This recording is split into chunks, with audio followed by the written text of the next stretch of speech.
حضرت حذیفہ رضی اللہ تعالیٰ عنہ کو اللہ کے نبی جناب محمد رسول اللہ صلی اللہ علیہ وسلم نے مدینہ میں بلایا اور اپنے قریب کرنے کے بعد فرمایا، آئے حذیفہ میں تمہیں ایک لسٹ دے رہا ہوں، اس لسٹ کے اندر مدینے میں جتنے منافق ہیں ان کے نام ہیں، اس لسٹ میں میں نے مدینے کے منافقوں کا نام درج کیا ہے، لیکن میں تمہیں رازدان سمجھتا ہوں اور رازدار بنا رہا ہوں، آئے حذیفہ اس راز کو راز ہی رہنے دینا، دیکھو میں نے تمہاری اوپر بھروسہ کیا ہے، میں نے تمہیں رازدار بنایا ہے، آئے حذیفہ یہ راز کسی کو معلوم نہیں ہونا چاہیے کہ اس لسٹ میں کن لوگوں کے نام ہیں، پتہ نہیں اللہ تعالیٰ ان کو کب ہدایت دے دے اور وہ توبہ کر لیں اور اللہ ان کی مغفرت فرما دے، لیکن اس لسٹ میں جو نام ہیں وہ صرف تمہیں معلوم ہونا چاہیے، کسی کو بھی پتہ نہیں چلنا چاہیے کہ اس لسٹ میں مدینے کے کن منافقوں کے نام ہیں۔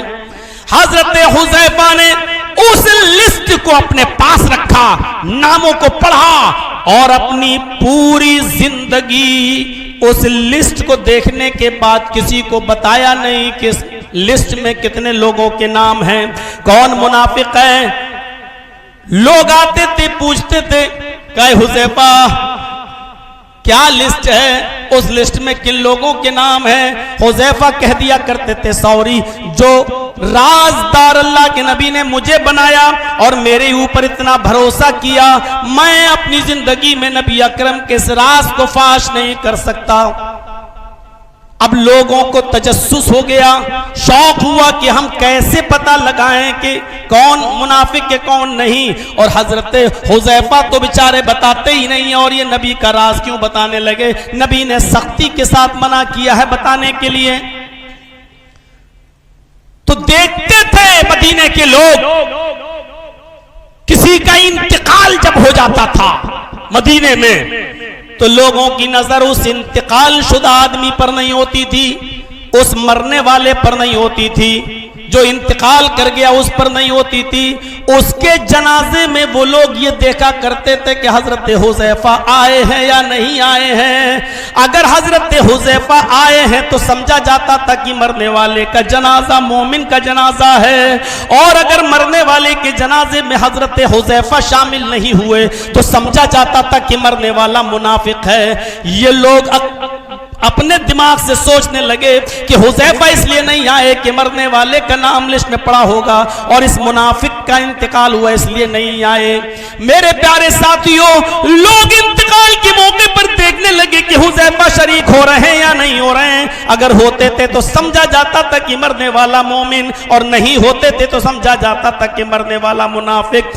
ایسے ہی محمد رسول اللہ اس دنیا سے چل بسے، اللہ کو پیارے ہو گئے۔ کچھ عرصے کے بعد حضرت عمر فاروق رضی اللہ تعالیٰ عنہ نے حضرت حذیفہ کی دعوت کی کہ آؤ آج تمہاری دعوت ہے میرے یہاں، اپنے گھر لے گئے، کھانا کھلایا، پانی پلایا، اچھی ضیافت کی حضرت حذیفہ کی، اور جب فارغ ہو گئے تو فرمایا اے حذیفہ مجھے صرف تھوڑا سا کام ہے تم سے۔ کہا کیا کام ہے؟ میں کیسے کہوں؟ کہ نہیں آپ کہہ سکتے ہیں۔ ارے آپ کی شان تو بڑی نرالی ہے، ارے نبی اکرم نے آپ کے بارے میں کہا تھا کہ لو کان بعدی نبی لکان عمر، میرے بعد کوئی نبی ہوتے تو عمر، اور آپ ہم سے کہہ رہے ہیں کہ کہاں سے بات شروع کروں؟ ارے بتائیے کیا بات ہے؟ فرمایا اے حذیفہ اپنے گھر دعوت کرنے کا مقصد اور تمام لوگوں کو چھوڑ کر صرف تمہیں بلانے کا مقصد صرف اتنا ہے، مجھے دوسروں سے کوئی سروکار نہیں ہے، بس مجھے اتنا بتا دو کہ جو لسٹ محمد رسول اللہ صلی اللہ علیہ وسلم نے منافقوں کی تمہیں دی ہے اور بتایا ہے، اتنا بتا دو کہ اس لسٹ میں عمر کا نام ہے یا نہیں، میرا نام ہے یا نہیں، اگر ہے تو میں توبہ کر لوں، استغفار کر لوں، مغفرت کر لوں، اس لسٹ میں میرا نام ہے یا نہیں، اگر ہے تو بتا دو تاکہ میں اللہ کے خوف سے ڈر کر آج ہی سے استغفار میں لگ جاؤں، رب سے مغفرت کی دعا میں لگ جاؤں، نہیں ہے تو کوئی بات نہیں۔ حضرت حذیفہ نے سختی سے کہا عمر جو راز جناب محمد رسولullah نے مجھے بتایا ہے اور مجھ پر بھروسہ جتایا ہے، اس راز کو میں آپ کو بھی نہیں بتا سکتا. سوری، میں اپنی زندگی میں یہ کام نہیں کر سکتا. میں نہیں بتا سکتا کہ اس لسٹ میں آپ کا بھی نام ہے یا نہیں ہے. پورے واقعے کو پیش کرنے کا صرف مقصد یہ ہے کہ حضرت عمر اکیلے میں لائے. کہہ رہے ہیں مدینے میں کتنے منافق ہیں، مجھے ان سے مطلب نہیں ہے، مجھے کسی سے کوئی سروکار نہیں ہے، کوئی ہے یا نہیں، لیکن مجھے صرف اپنے سے مطلب ہے.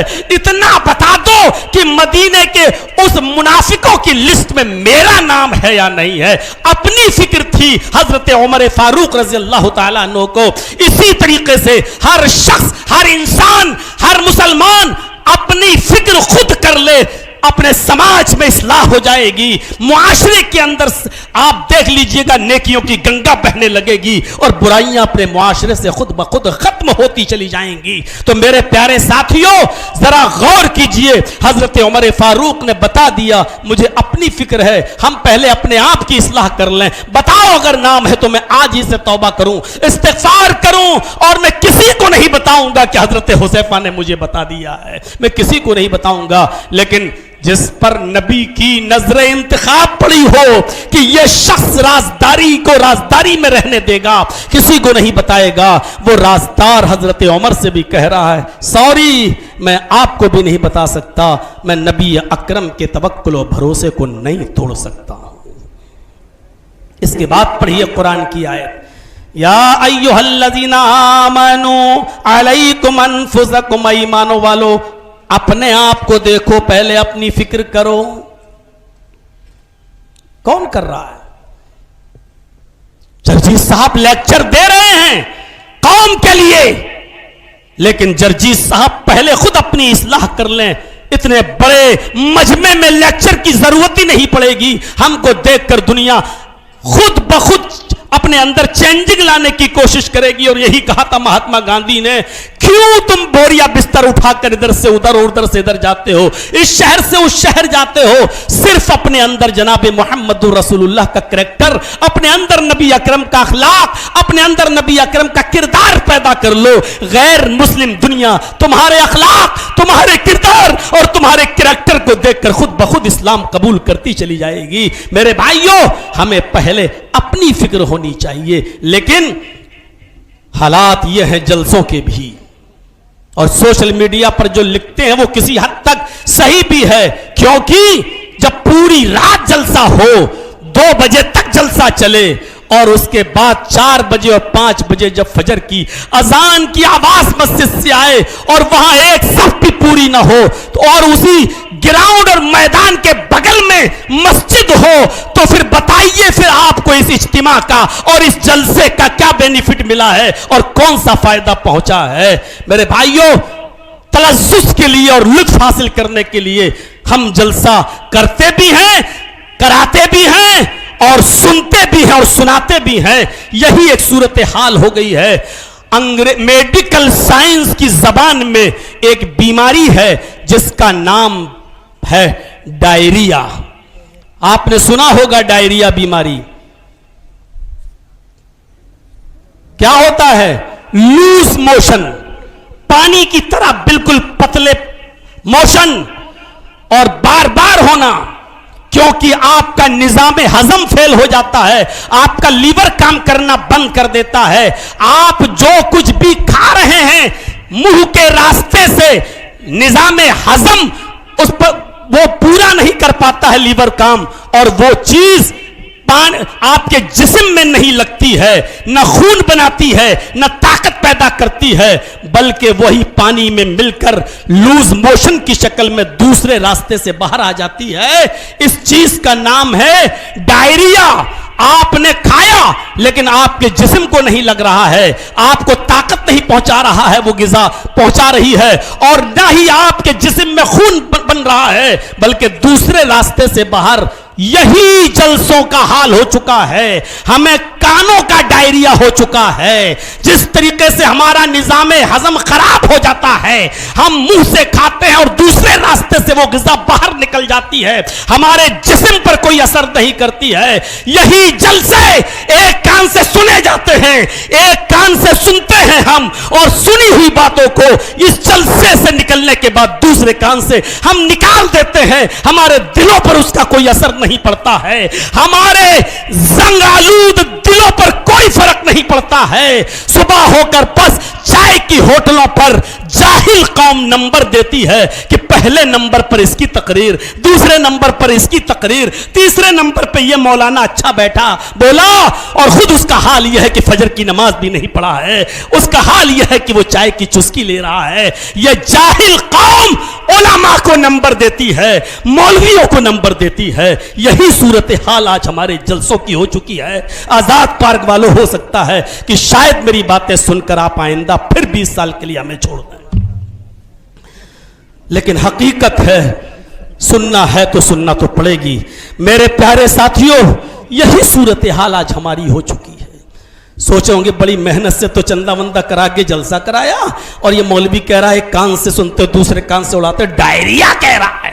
میں آپ کے جلسے کی بات نہیں کر رہا ہوں, میں عام جلسوں کی بات کر رہا ہوں. سب جلسوں کا یہی حال ہے میرے بھائیوں, ایک کان سے سنتے ہیں اور دوسرے کان سے اڑا دیتے ہیں. یا پھر یہ کہیے کہ اتنی تقریریں اور اتنے جلسے سن چکے ہیں جرجی صاحب آپ کے, ڈاکٹر عبدالغفار صاحب کے, کہ اب کان بھی ہمارے سن ہو چکے ہیں. تم نہیں آتے ہو تو یوٹیوب پہ سنتا ہوں, سوتے وقت سنتے ہیں, یہ سنتے ہیں جیسے کوئی آدمی 4 ویلر پہ جا رہا تھا اور سامنے ایک آدمی بیچارہ گاڑی کے آگے آگے چل رہا تھا, ڈرائیور ہارن دے رہا تھا, پاؤں پاؤں, وہ بیچارہ آگے سے ہٹ ہی نہیں رہا ہے. اس نے دوبارہ ہارن دیا, پاؤں پاؤں, وہ بیچارہ آگے ہٹ ہی نہیں رہا ہے, وہ ہٹتا ہی نہیں ہے. ڈرائیور نے 10 12 15 مرتبہ ہارن دیا, لیکن آگے چلنے والا آدمی ٹس سے مسی نہیں ہو رہا ہے. ڈرائیور کو غصہ آیا, کمینہ سنائی نہیں دے رہا ہے. نکلا اپنی گاڑی سے, اترا اور چلنے والے آگے چلنے والے آدمی کو پکڑ کر ایک تھپڑ رسید کر دیا. اس نے کہا, ارے کیوں مارا, کیا ہوا؟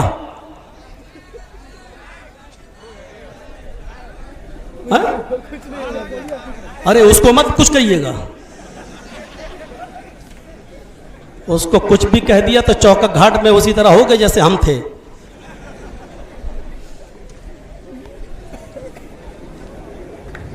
تو میرے بھائیوں نکلا اور اس نے ایک تھپڑ رسید کر دیا. اس نے کہا بھیا مجھے کیوں مارا؟ کہا میں کب سے ہارن دے رہا ہوں, پاؤں پاؤں کر رہا ہوں, اور تو ہٹتا ہی نہیں ہے سامنے سے. تو اس آدمی نے جواب دیا, ارے بھائی تم اتنی زور زور سے پاؤں پاؤں کر رہے تھے کہ تمہاری پاؤں کی آواز سے میرے کان ہی سن ہو گئے, ہمیں سنائی نہیں دے رہا تھا کہ ہارن بج رہا کہ نہیں, ہمارے کان ہی سن ہو گئے. بس یہی حال آج ہمارا بھی ہے. اتنے جلسے ہم کرا چکے, اتنی مولویوں کی تقریریں سن چکے کہ اب ہمارے کان بھی پک چکے ہیں.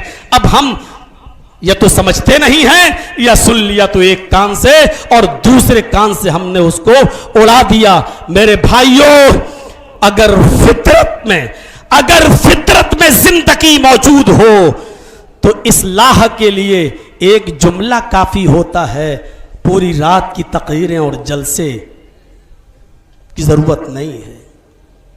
ایک رکشہ چل